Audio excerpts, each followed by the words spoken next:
Alright guys, welcome back to the channel, and today I'm going to be reviewing Breath of the Wild, so yeah, let's begin.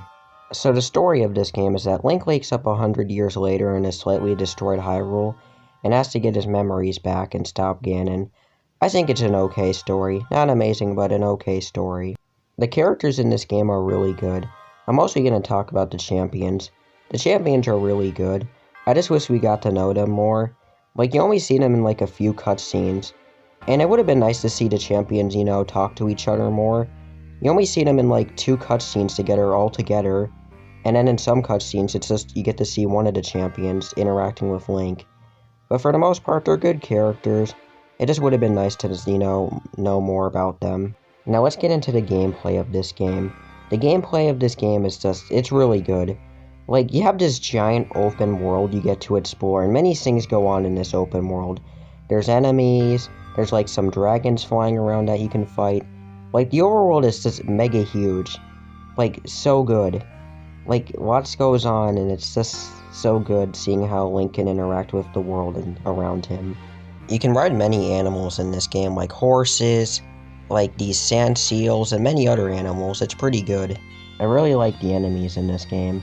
Mostly like the guardians, these like mechanical robot creatures that you have to fight. They're like the best enemies in the game in my opinion. We also have the shrines in this game, and they're really good.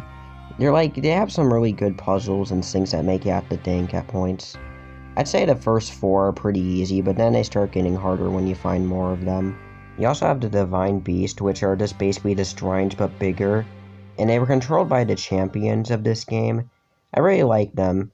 Like, there's like a lot of puzzle solving inside of them, and just the designs alone of how they look is really good. I'd say my favorite one is probably Varuda, that one that's, I guess, that camel one. You also have an elephant and like a bird. Yeah, they look really good. Let's go over the bosses. There are some overworld bosses, which I think are alright, but then you have like the main game bosses, and they're really good, especially the final boss, like probably my favorite boss in the game. This game has voice acting, which I like the voice acting. I just wish there was more voice acting in this game. Like, I feel like they could have had more voice acting in the important parts of this game. Like, when you see newer characters, they only have like 2 voice lines or like 2 voice acted segments of the game, and that's basically it. I don't know, it would have been nice if the characters had, I don't know, more voice line segments, but that's just me. Breath of the Wild's a really good game.